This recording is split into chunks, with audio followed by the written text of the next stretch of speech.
What is up, everyone? Happy Monday to you. Jason, the train freak here. Sitting at the tracks. I just literally pulled in, so my apologies. Steve Childers that wants me to go ahead and get this show on the road. I was 1 minute late. Oh well.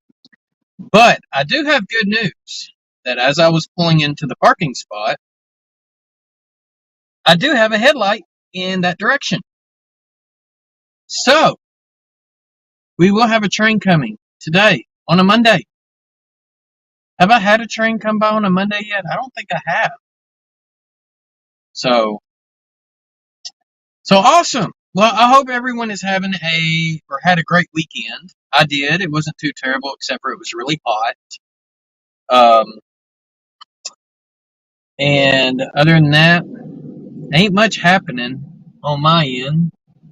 I'm just kind of gauging to see how fast that train's moving before I flip the camera over. I mean, I could go ahead and flip it, but just making sure. Can you hear me okay? Because I do have the air blowing on the phone just to make sure that it doesn't overheat, like the issues we were having, in the first week. Don't want that to happen again. But anyways, yeah, he's almost here. He's getting close to the signals. All right, thank you, Steve. Appreciate that. Let me know that you hear me fine. Fred E. Model Railroad, thank you and welcome. By the way, so as of what I'm looking at, I cannot tell what kind of train we have coming this direction because it's literally head on. So all I can see is a headlight and two ditch lights. And at first, it all blends in together and looks like one light from a distance. And then as it gets closer, eventually they separate. And so now they have separated. So I'm going to go ahead and get this camera moved over. And that way we can go ahead and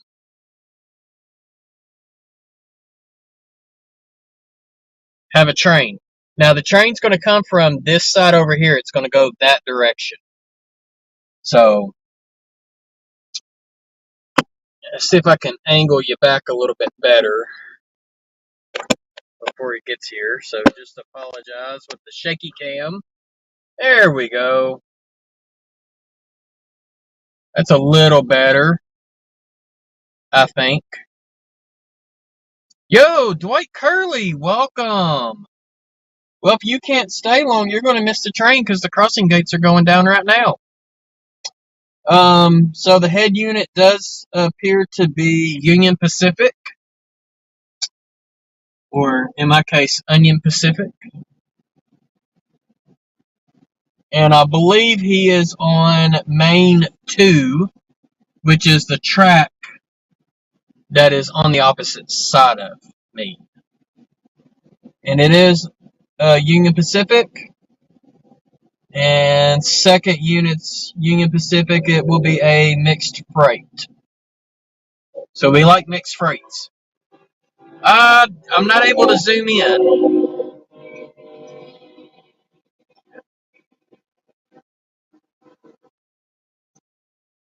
StreamYard does not give me the availability to be able to zoom.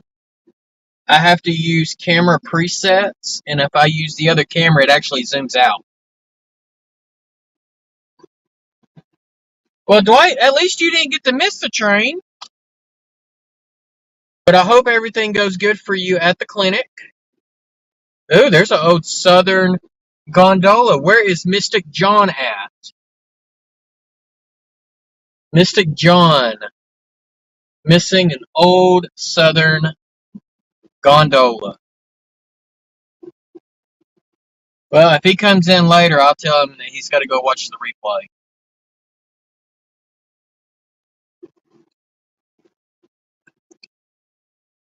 Some nice center beam loads.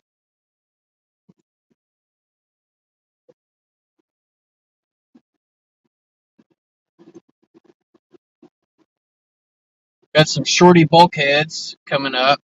All right, so with these four flat cars, So that is why the train is limited to 45 miles per hour. So that's why it's not seeming like it's going as fast as some of the trains you've seen.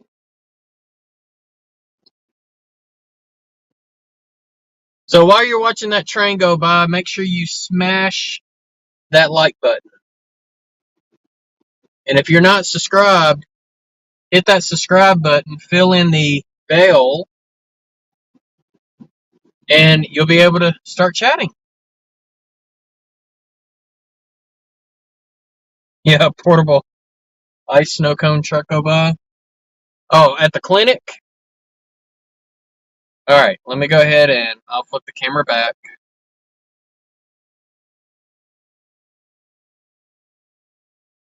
There we go. So yeah, unfortunately, the way it works with StreamYard is, with my phone, I only have like 2 different camera lenses. So I can choose one or choose the other. I can't do any type of zooms or anything like that. So, well, Dwight, you should go get you a snow cone. Today's beverage of choice is flavored water. Strawberry watermelon. And let's see. All right, so signals are both completely dark. So at least we got the stream started off right. We got a train. So how was everyone's weekend? Any big projects happening on people's layouts? I finished up the one of my customers. He sent me a Union Pacific Spirit of UP, which is UP 1943. It's an Athearn Genesis model, and he had me add ground and step lights to it. And so I got those on there, and I posted a picture of that on my Facebook group page. All right, Fred, have a good one, my friend. We'll see you next time. Be safe out there. So if you're not on the Facebook group, you should go look into it. It is The Train Freak on YouTube. That's the name of it. I don't have a link in this description. I could probably add it after the stream's over with. But, we have a lot of people share pictures and stuff in there. It's going to be more of a bi-weekly episode of a variety show that's going to be called Rail Yard Tagging, where we're tagging what we're doing, and I'm sharing it with everybody. And then, of course, there will be questions of the week on it. And if you want your stuff shared and have other people see what you're doing, then, we can put that out there. And I pull one of those pictures to be the thumbnail. So that's like the picture I like the most out of all the pictures, even though there's a lot of good subscription, people that are posting pictures. It's hard to choose which one I'm going to do for the thumbnail. It's pretty tough. So, and I try not to be biased in any way possible on that. So if you want to join in on the fun on that, I'll go ahead and I'll add the link after the live stream's over with.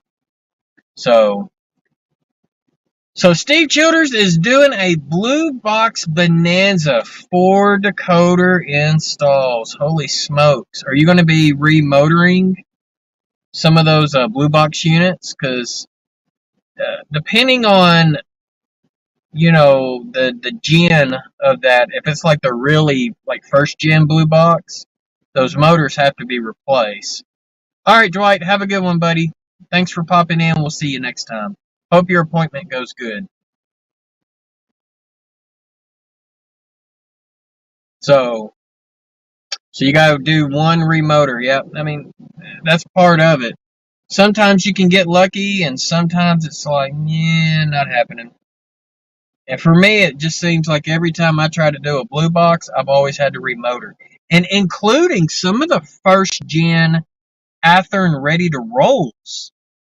I had a customer give me a ready to roll, and it would not work with a DCC decoder. It was not DCC ready. In other words, I mean it was a ready to roll, but it the inside looked like a blue box. So that was like right when Athearn rebranded and they did away with the blue box and they came out with the ready to roll, and then they came out with the yellow box, Genesis. So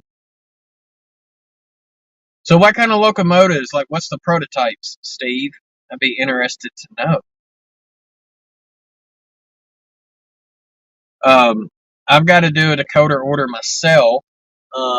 Our buddy Joe Rader um, is going to be buying one of my used Tsunami 2s for his Alco RS3. So I've got to order me a Blue Nami for my Alco RS1.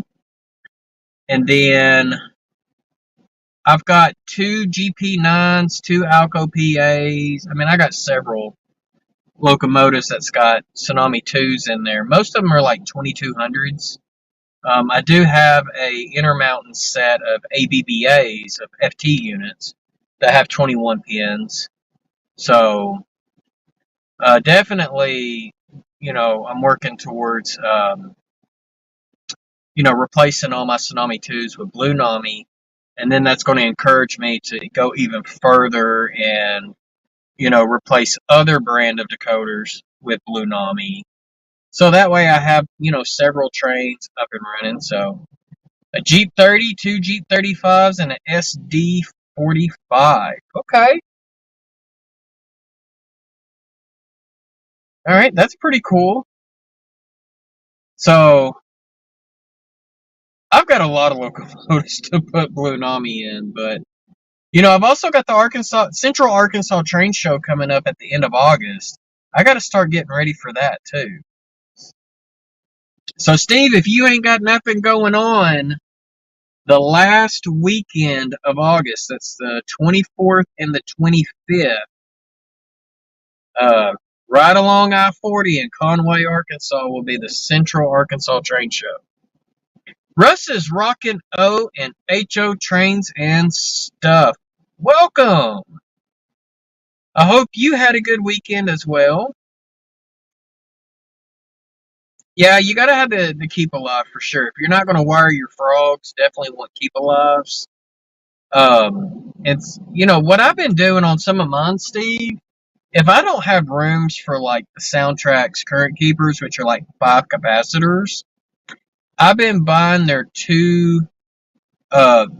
their current keeper wire harness, which is like it's got 2 plugs on either end, and I cut them in half, and that gives me like 2 different wires I can use, and I'll solder like um,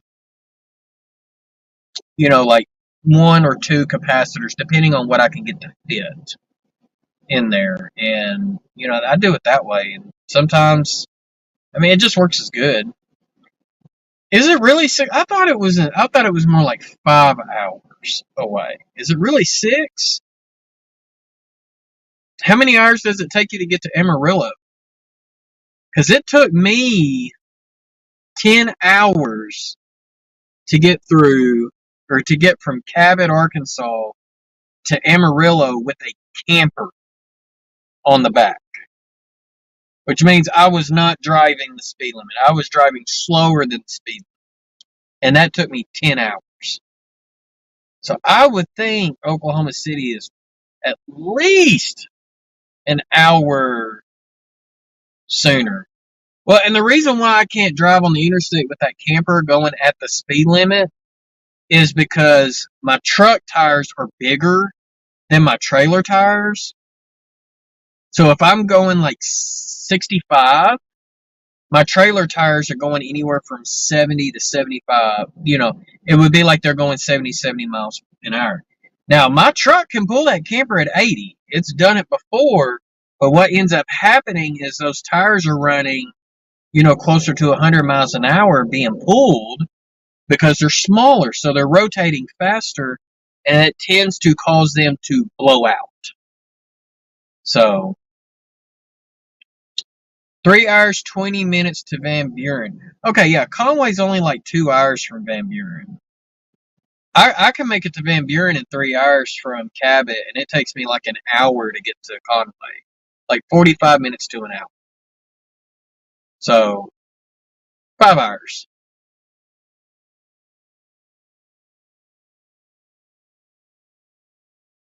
So that's not too terrible.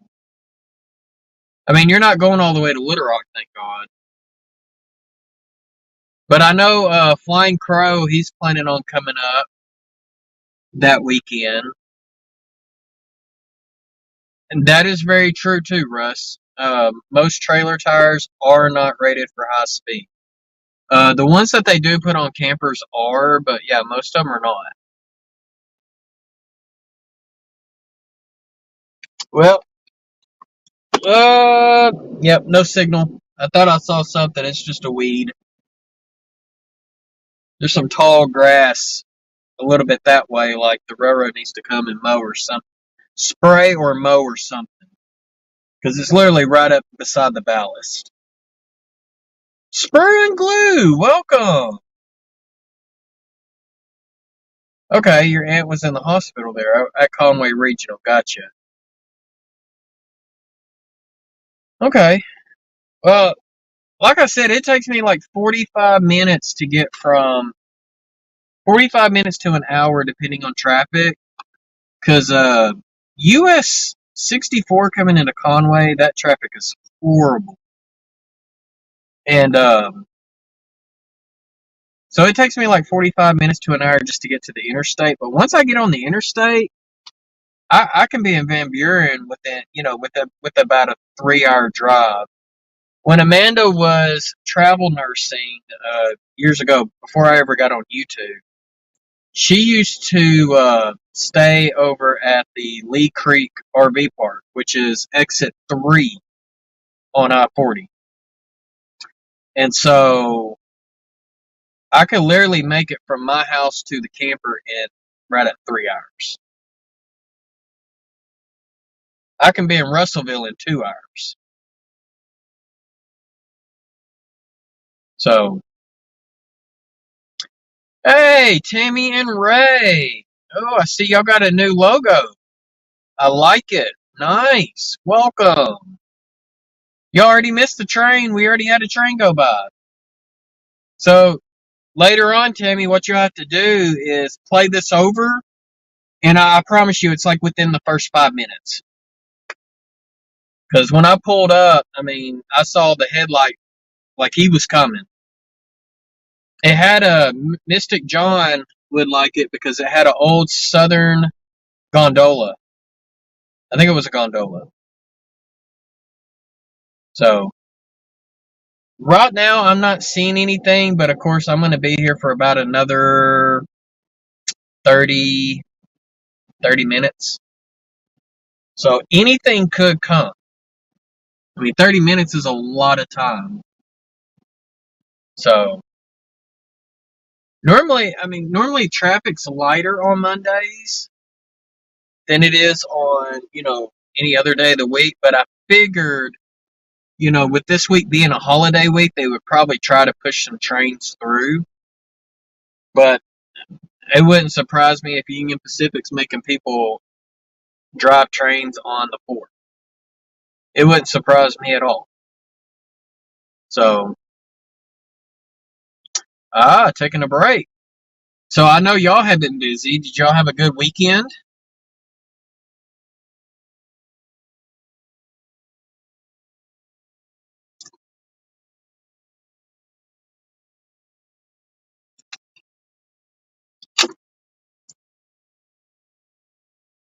I'll be honest with you, I haven't had time to work on my layout at all. I did take a picture when I went to the hobby shop on Thursday, glutton for punishment. I'm going to be scratch building some wood composite gondolas. And I finally had to, I've been doing research trying to find stuff because what I'm going to scratch build, there is no prototype pictures. Cotton Belt had them, but no one has a picture of them. but they are called 40-foot wartime emergency composite gondolas. And so they're wooden gondolas with outside bracing. And they did it that way to conserve steel. So I'm a glutton for punishment, and I was going to get started on that, and the first piece of styrene I needed was the only pieces that he didn't have in stock. So, but he's got it on order for me. He was like, I'm glad you told me I didn't have it, because he said I go through that stuff quick.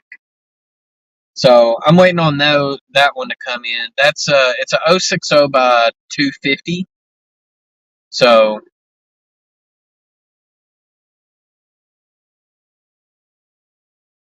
our coastal highway in Oregon 101, you can only average 20 to 25 miles an hour. That is slow. Most will take I-5 until they get close and then cross over to the coastal highway. Okay, that's pretty cool. Yo, Manny Fernandez, welcome. Manny, you missed the train, man. So when this is over with, you'll have to go to the replay, and within like 5 minutes, you'll see a train go through.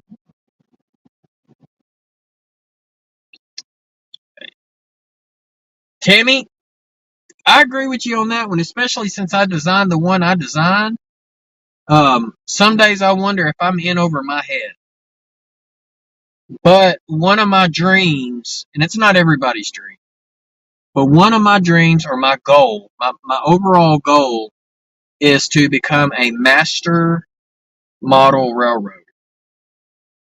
Last time I checked, there is less than 1,000 ever. And not all of those are living. So my goal is to become a master model railroader, or an MMR, through the NMRA. The only person I know in our YouTube community that is an MMR is Split Rock. He's the only one. And so I designed this layout, been building it just for that. Like, I looked through all the different things, and which ones I wanted to work on, which ones I could care less, and pretty much, yeah. And so scratch building is definitely something that I'm getting into. I'm trying to learn and whatnot. Eventually, I'll start scratch building buildings, but I got to do at least 4 cars. And so I'm going to attempt these gondolas. I'm going to do 4 of them. Because for the cars certificate, I have to super detail 8 cars. And 4 of those have to be scratch built. But the cars have to have at least 4 different types. So gondola is one of them. I have to have, a passenger car, which I did one of those. And it's not your typical passenger car that I super detailed. It's an old Athearn Blue Box heavyweight, but I converted it into a maintenance of way crew car. So I made it look like the windows all got boarded up, and except for part of the car, and repainted it. I decaled it as SSWMW for St. Louis Southwestern Maintenance Away, which St. Louis Southwestern is the actual railroad's name for the Cotton Belt. They just called it the Cotton Belt Route as a trade name because it's a little more catchy.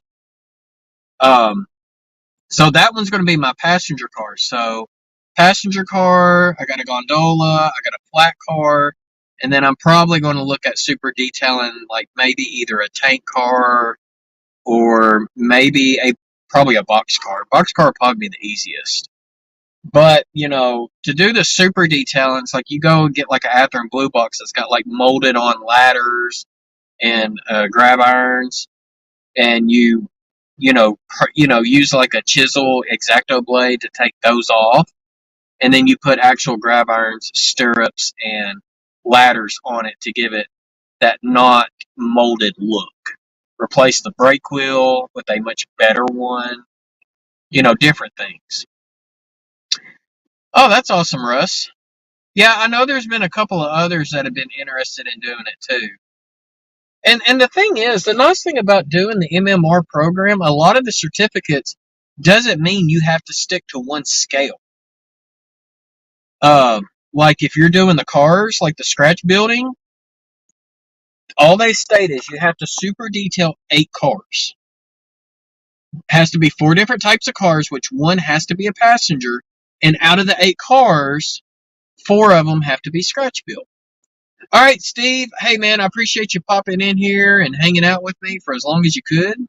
Glad you got to see a train, too. So, hopefully this Friday I'll be able to pop up on your live stream this week, all right? So, take care, buddy. Still no signals. It's dark. But, you know, the certificates that I'm currently working on is the scenery. I've started on the civil engineer engineer. It's called engineer and it's civil.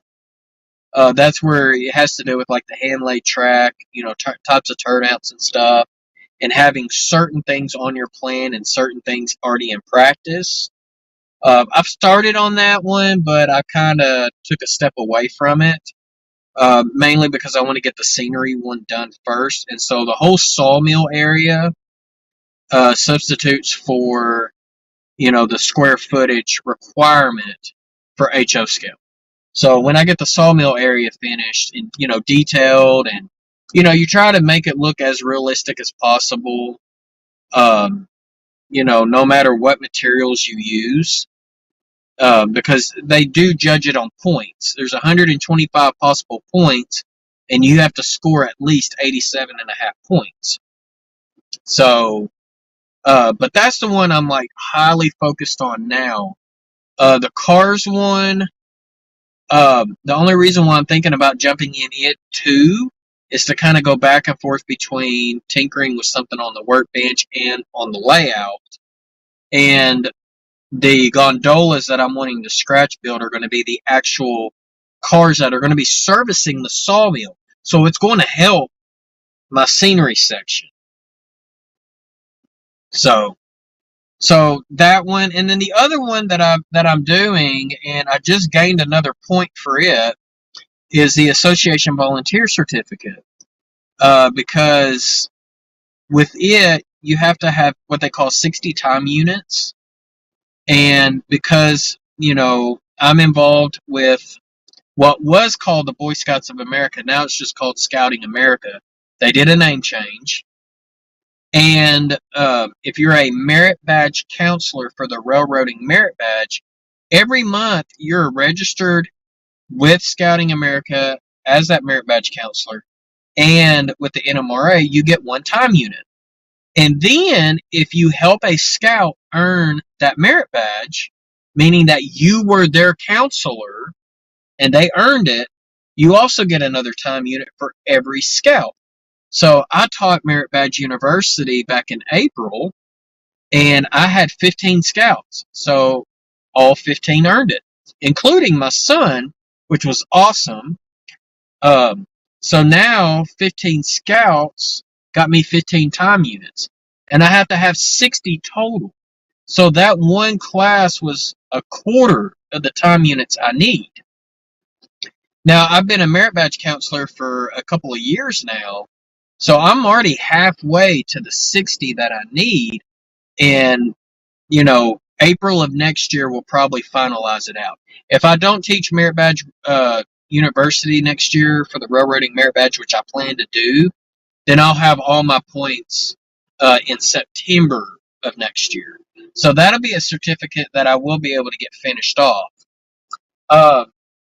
But the way the MMR certificates and things work is they have 4 different categories and 13 total certificates, but you only have to earn 7. No, they have 11 certificates. You have to earn 7. But out of the 4 categories, you have to earn at least 1 from each of the 4 categories. So the first category is called Master Builder. That has to do with locomotives and cars.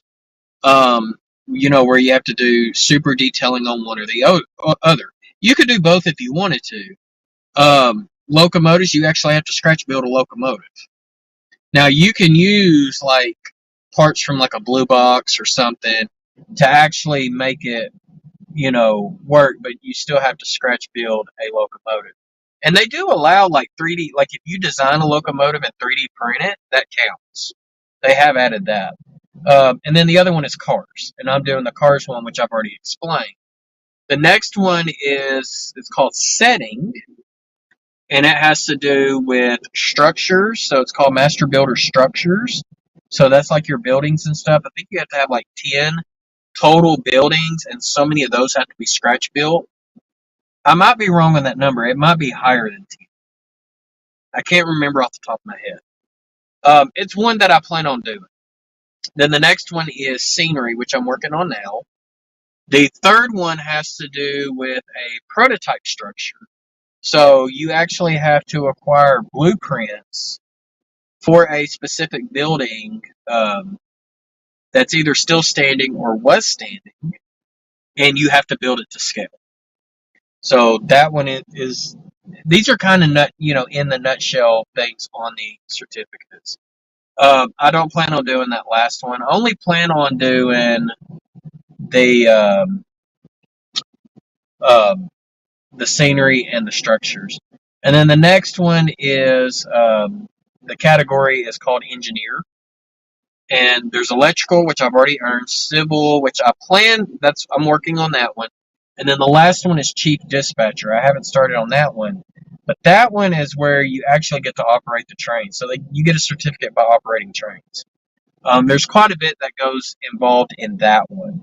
And then the last category has to do with association.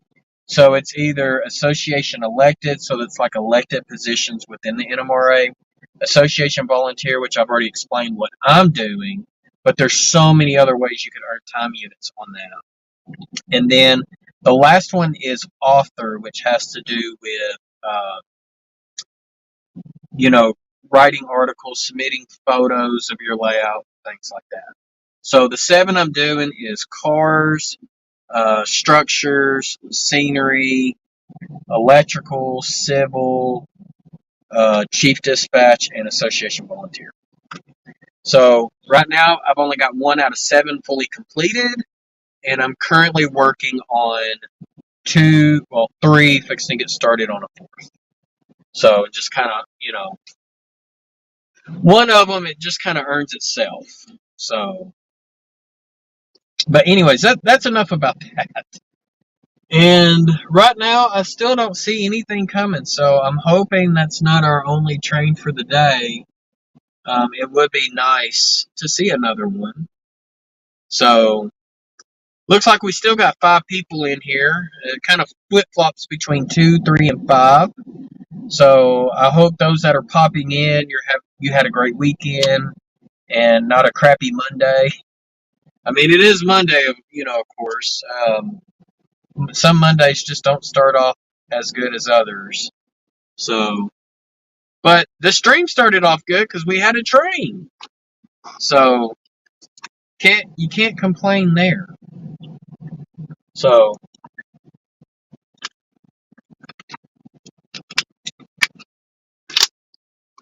but anyways, one of the other things I did work on is I got Derail Darrell's special freight car that I custom weathered and painted. Well, graffitied. I got the clear coat put on it. I'm going to ship that out to him probably before Wednesday because I want him to get that. I don't know if he's doing cab crew this Wednesday or not, but when he gets that car, me and him will end up scheduling a time we can go live together so he can do a live unboxing on it. And for those, if you got to see the Crooked Dave car that I did for our buddy Dave Thurber over at Crooked River and Eastern, I think you might like Darrell's maybe just a little bit, maybe. Other than that, there's no boobies on it, but there is an awesome memory that Darrell did to himself, and I hope he's watching this. But there's an awesome memory that Darrell did to himself that some of us is not letting down. So we'll see. We'll see how he reacts when he sees it. I expect a lot of laughter because he does have a good spirit and a good heart and whatnot. But anyways, so yeah, right now nothing sitting at the tracks. So for those that are wondering, I can flip the camera around for a little bit and let you see what it looks like.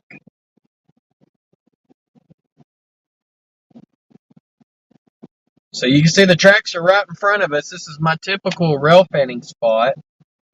Now, last Friday, I went and sat over on the other side of the tracks because this area of the parking lot was full, and I wanted to make sure that I had some type of good vantage point to be able to see if something is coming my direction or not. And, if there is, hey, that's awesome. I can see a headlight about 6 miles down. If there's not, there's days that I'll come and sit here and nothing happens. Sometimes I won't see a signal and then a high rail sneaks up on me as he's rolling full speed. But I used to sit out here and just record trains if they came by and just kind of, upload some of the cool stuff. I would upload a stack train from time to time.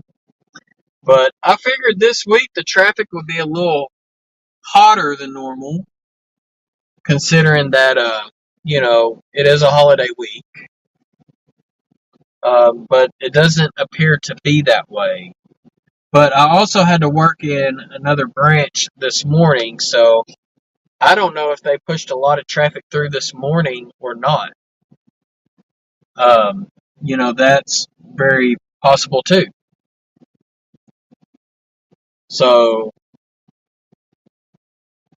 who knows? And there's really no way for me to tell. Like, I'm about 25 miles maybe from the North Little Rock yard. And I don't have any way to see if there's anything coming out of the yard, fixing to go in the yard. I do have a scanner. I don't have it with me. And that's typically because my scanner only gives me like a 2-mile radius. So a lot of times I can hear dispatchers talking through repeaters, but a lot of times I can't hear the crew talking, back to the dispatch. And so with me sitting at this spot, it's a very good vantage point because I'm able to look. I'm able to see if I see headlights off in the distance. And then if I don't, then I've got signals to look at to tell me if a train's coming from the other direction. So it's like my premier rail fanning spot, but it's not as busy as it once was, especially before the showstopper. Before the showstopper, man, we would have anywhere from 50 to 75 trains a day. Now it's about 25 to 40 at the most. So about half. And sometimes it's not even that.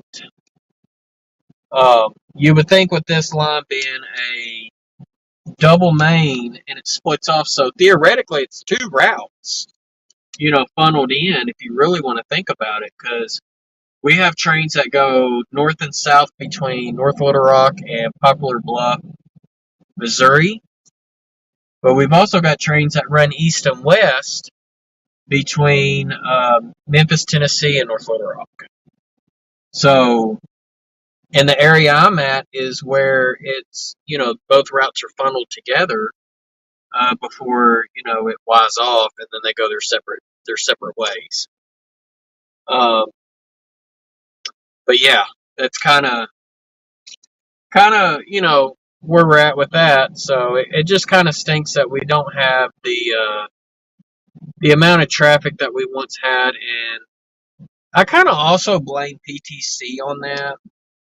Ever since they came out with PTC, they run longer trains, and less crews, which means longer trains. Less crews means less number of trains. So, what can you say? And because this route also has a paralleling route, so I'm on the Union Pacific Hoxie subdivision.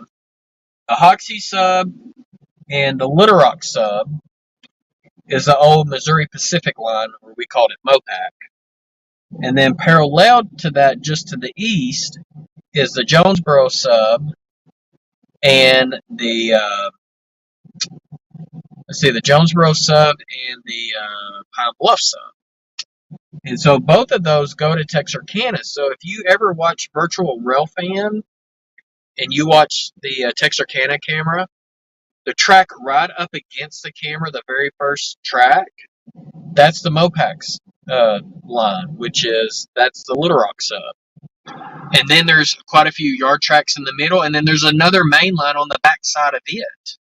And that is the Pine Bluff subdivision that goes all the way to Corsicana, Texas.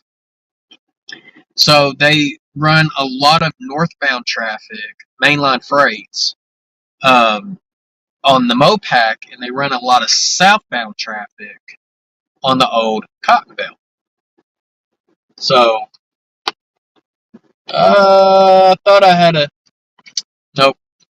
I don't know if it's the haze or if it's the weeds or tall grass down there. I keep looking back, and sometimes I think one of the signals are lit, but it's not lit. And so that kind of plays with my head a little bit. So, but yeah, I mean, we got one train, had a fallen flag car on it, which was pretty cool. Other than that, it's just not much happening. Not much at all. So, and watch, by the time I get ready to leave, there will be a headlight show up. It happened last week a couple of times. And sometimes that's the luck of the draw too, you get down here, you're on your lunch break, you only get a certain amount of time, and then it's like, okay, well, I don't see nothing for a while, and it's like, okay, I got to be back at work in like 5 minutes, and I only work like 10 blocks away, so it's not far. But then it's like, oh crap, well, there's the headlight. It just finally showed up, but it takes, depending on how fast that train's going, it'll take anywhere from 5 to 15 minutes for that train to make it up here. Track speed is 55. If it's got a flat car on it, then it's limited to 45. But if it's like a hot shot intermodal, they can go up to, I want to say 65, 70 miles an hour. So they'll get here in less than 5 minutes after seeing that headlight. But it's nothing but just a long, straight stretch of empty rail and haze, because it is hot outside. And the dew point is high. So, but other than that, well, I guess what I'm going to do is I'm going to go ahead and cut it off of here. On my end, I can't tell if anybody's chatting or not. The last comment I've got is from Steve Childers, stating he's had to run, but I see 7 people in here, so I don't know if if people are commenting and it's not updating on my end, and that could very well be the case. So I apologize if you did comment and said hi and I did not say hi back. Literally the chat's not moving on my end. So it was earlier, but it's not now. So what I'm probably going to go ahead and do is go ahead and just end this stream. We can try to shoot for doing this again tomorrow. I will not be here Thursday at all. Wednesday is a possibility we could do this again.